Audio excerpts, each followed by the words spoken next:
Hello everyone, this is John Hashmat and welcome to Physics Simply. In this video I will be solving the paper 2 exam for October-November 2020 variant 3.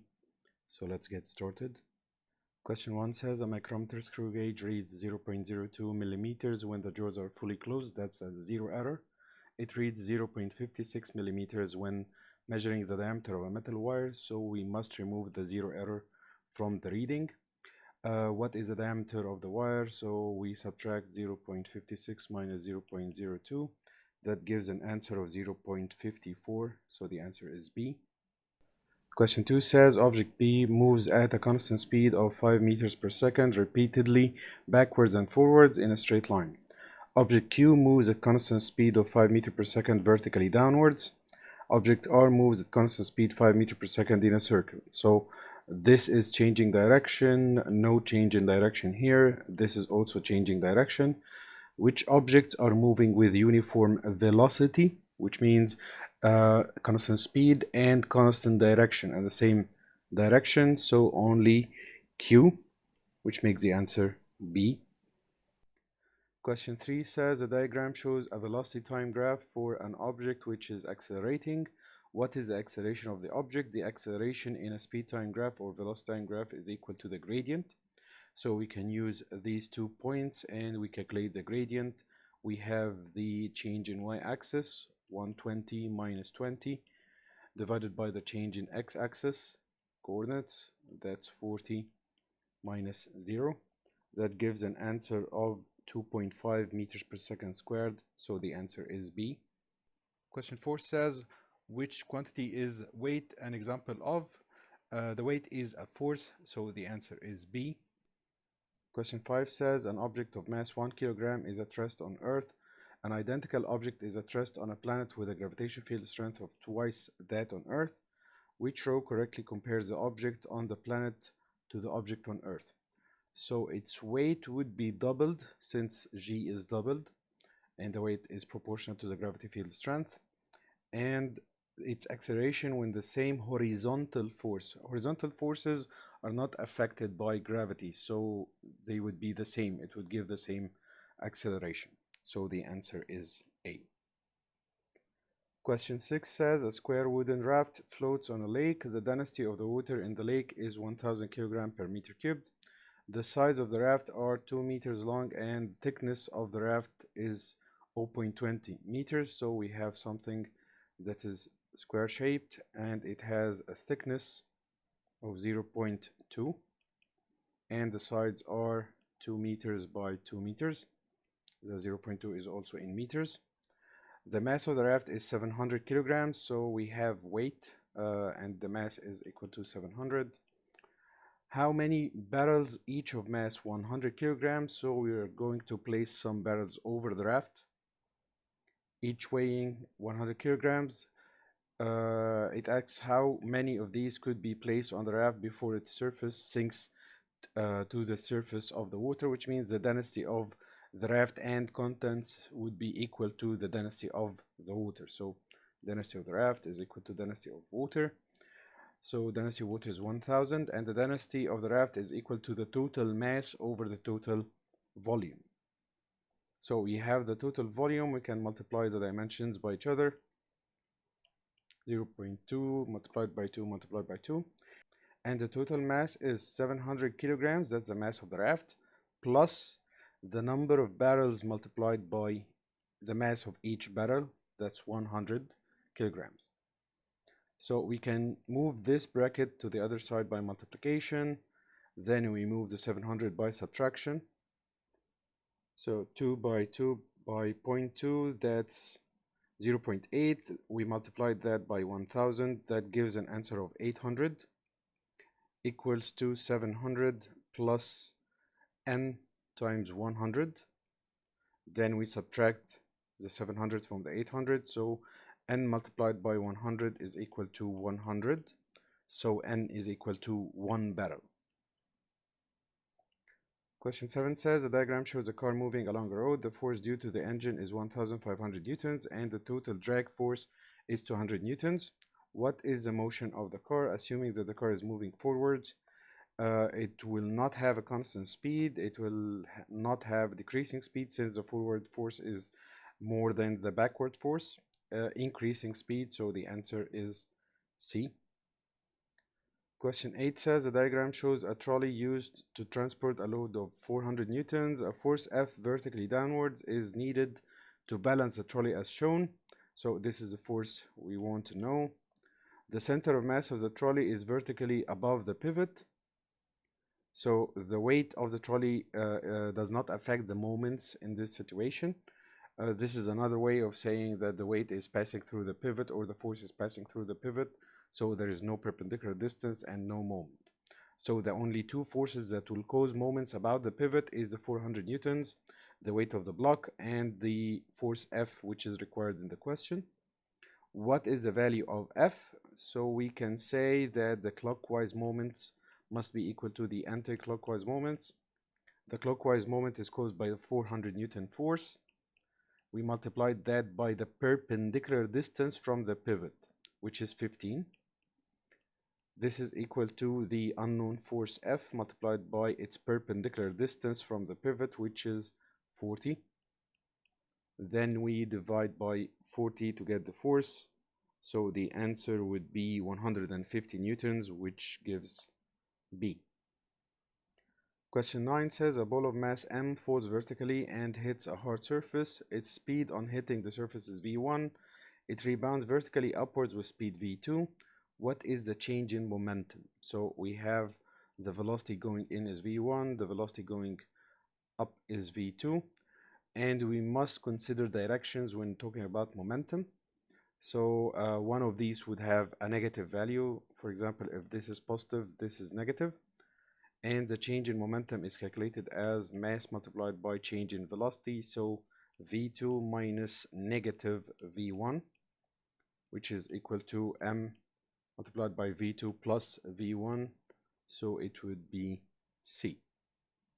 Question 10 says an object of mass 4.5 kilograms is traveling at 7 meters per second. How much kinetic energy does the object have? Kinetic energy is equal to half multiplied by the mass by the speed squared. So we have half multiplied by 4.5 multiplied by 7 squared. That gives an answer of 110.25. The closest one is C. Question 11 says a number of ways in which we use energy are listed. In which is the ultimate source of energy not the sun? Energy is provided by a horse to pull a cart. Horses eat plants, so plants depend on the sun, so no. Energy provided by hydroelectric generators. Hydroelectric generators depend on the level of water, which could be caused by rain, which depends on the evaporation due to sun rays, so no. Energy is provided by a nuclear power station. Nuclear power station only depends on the nuclear energy stored in the nucleus of atoms, so it's not originated from the sun, so the answer is C. Also, wind depends on temperatures, which are controlled by sun rays. The next question says to calculate the power produced by a force, the size of the force must be known. What else needs to be known to calculate the power? The distance is needed to calculate the work, force times distance, and the time is needed to divide energy or work by time to calculate power. So the answer is A. Question 13 says a student calculates the pressure due to the liquid at point X. The student takes 4 measurements: density of the liquid, temperature of the liquid, depth of point X below the surface of the liquid, surface area of the liquid. Which measurements must the student use in her pressure calculation? So pressure is calculated as rho g h, density multiplied by gravity acceleration multiplied by depth. So for sure depth and for sure density, and g is a known value, so we don't need temperature and we don't need surface area. So the answer is 1 and 3, makes it B. Question 14 says a diagram shows a mercury barometer. Which height is used as a measurement of atmospheric pressure? It's from the top of the mercury in the barometer to the top of the mercury in the dish. So the answer is C. Question 15 says a student splashes water onto her face. Here are 3 statements about the effects. The water uses energy to evaporate. That's correct. The water gains energy from the student. That's correct also. the face of the student cools. That is also correct. Which statements are correct? All three, so P, Q, and R. Question 16 says equal volumes of solids and liquids experience different changes of volume when they are heated through the same temperature range. What is the reason for this? Is it because the average increase in separation of particles in a liquid is greater than the average increase in separation of those in solids? That is actually true, so the answer is A. That causes more expansion or more change in volume. Question 17 is about thermometers, so you can skip this question for the new syllabus. It says which physical property changes when temperature is measured in a liquid and glass thermometer? That would be volume of the liquid, so the answer is D. Question 18 is about latent heat, which was removed from the syllabus, so you can skip this. It says a diagram shows steam being passed into water to raise the temperature of the water. The specific latent heat of steam is 2200 joules per gram. The specific heat capacity of water is 4.2 joules per gram degrees Celsius, and the mass of water being heated is 490 grams. Which mass of steam must pass into the water to raise the water temperature from 19 degrees Celsius to 100 degrees Celsius? We can assume that the heat given out of the steam is taken by the water and there was no energy losses. So Q steam is equal to Q water. The steam changes state, so we use the equation Q equals ml, and the water changes temperature, so we use the equation mc delta theta or delta T.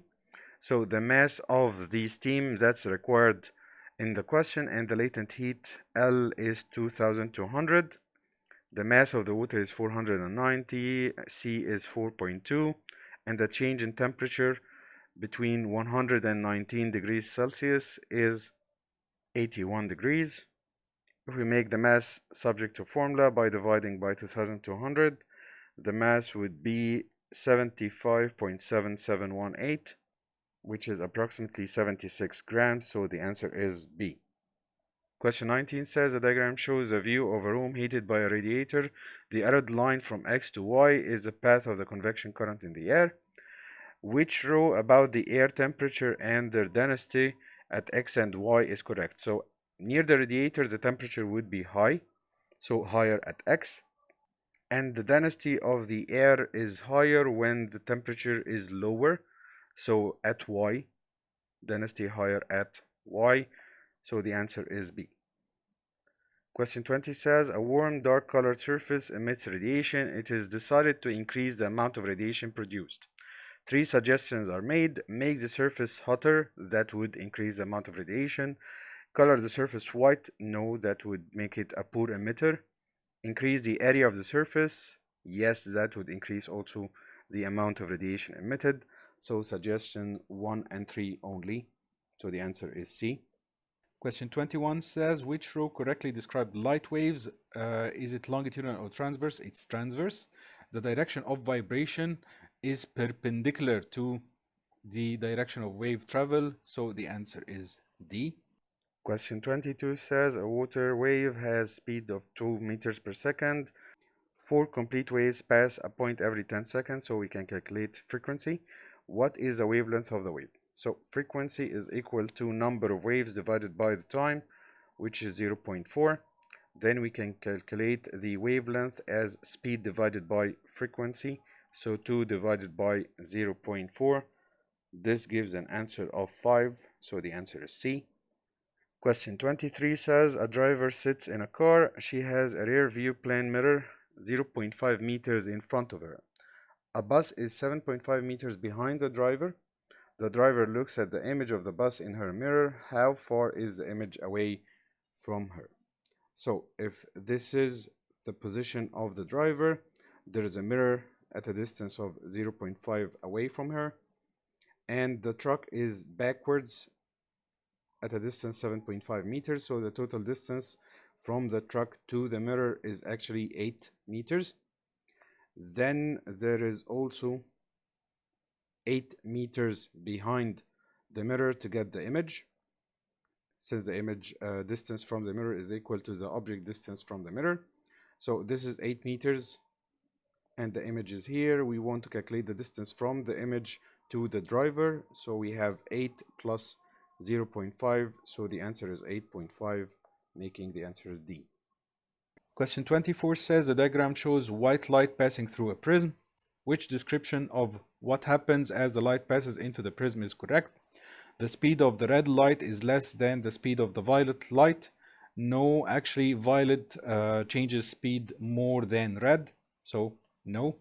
The speed of the red light is greater, yes. The speed of the violet light is less, yes. The speed of the violet light is greater, no. So it's either B or C.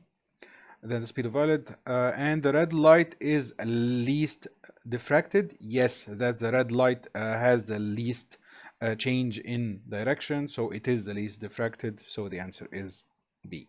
Question 25 says the diagram shows three types of electromagnetic radiation listed in a particular order.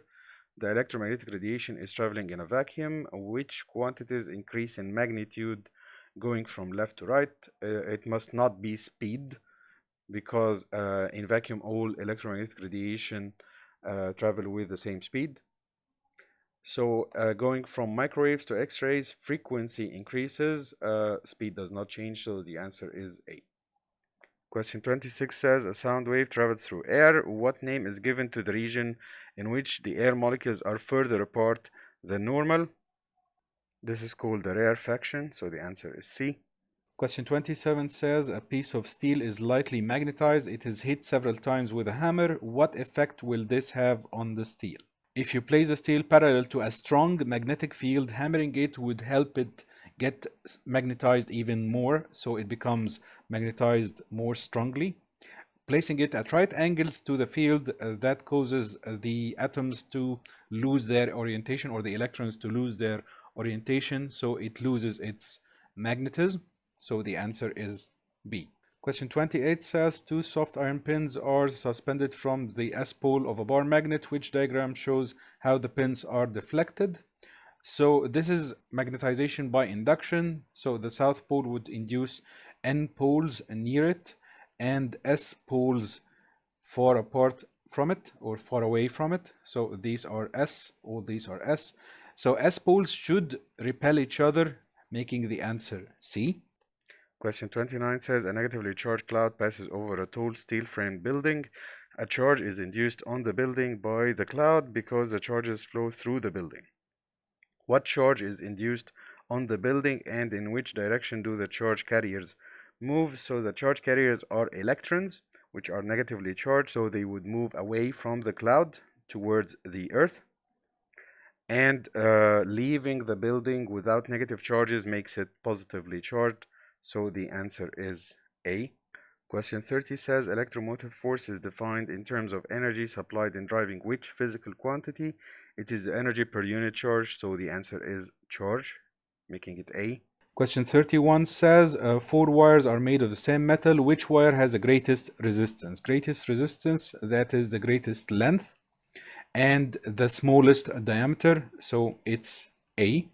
Question 32 says three statements about a relay are given. A relay has a coil that becomes a temporary magnet when in operation. A large current in a relay coil is used to switch off a small current. No. A small current in a relay is used to switch on a large current. This is correct, and the first one was also correct. So 1 and 3 only. So the answer is C. Question 33 says a student uses four ammeters P, Q, R, and S to measure the current in different parts of the circuit shown. Which two ammeters read the largest current? Since we have a branch or a parallel connection here, the outer current is the largest current, or the current which passes through the battery. So it would be the ammeters P and Q. So the answer is A. Question 34 says graph X shows the output from an AC generator. This is X with a low voltage and long periodic time or low frequency. Which changes can be made so that the generator produces the graph Y, which has a higher voltage and higher frequency? Decrease the magnetic field, that would make the voltage decrease. Increase the magnetic field, yes. And decrease the number of coils, no. Decreasing the number of coils would also decrease the voltage. Increase the number of coils only, that would just increase the voltage but not the frequency. So increase the speed of rotation. Increasing the speed of rotation increases the rate of change of flux, or the rate of cutting the field. So it would make it faster, so higher frequency also increases the EMF induced or voltage induced. Question 35 says a transformer is needed to convert supply of 240 volts AC into 4800 volts AC. Which pair of coils would be suitable for this transformer? Number of turns on the primary and number of turns on the secondary. The voltage of primary over voltage to secondary is equal to number of primary over number to secondary. The voltages are 240 over 4800. This gives a ratio of 1/20. So we need to divide these numbers by each other to find which is the correct answer. If you divide 50 by 1000, that gives 1/20, which is the answer. If you divide the next one, that gives 1/200. The next one gives 20, and the next one gives 20 also. So all these values are wrong, leaving the answer to be A. Question 36 says the diagram shows a wire carrying a current in the direction shown. There is a magnetic field acting from left to right. The wire experiences a force acting out of the page. The current is now reversed. Reversing the current reverses the direction of the force. So in which direction does the force on the wire act? Opposite to out of the page, so it would be into the page. So the answer is A. Question 37 says a beam of particles moves through a magnetic field. In which situation do the particles experience a magnetic force? The charged particles must be moving perpendicular to the magnetic field, so it's not parallel to the magnetic field, either this or that. So a beam of beta particles moving perpendicularly across the magnetic field lines, or a beam of neutrons. Neutrons are not charged, so they will not have a magnetic force acting on them, making the answer C. Question 38 says how many protons and how many neutrons are in a nucleus of TH234 and 90. So 90 is the proton number and 234 is not the neutron number. So we subtract 90 from 234, we get 144. So the answer is A. Question 39 says which statement about gamma rays is correct? They are deflected by both electric and magnetic field. They are not deflected, so neither A nor B nor C. So it's D, not deflected either by electric fields nor magnetic fields. The last question says which equation represents the beta decay of lead 209? The decay has the beta emitted after an explosion, which means that it cannot be before the arrow in the equation. Also, beta decay increases the proton number by 1 since 1 neutron is converted into 1 proton, like here from 82 to 83, making the answer C. This was the end of the exam. I hope you enjoyed this video and found it useful. I will see you in another video.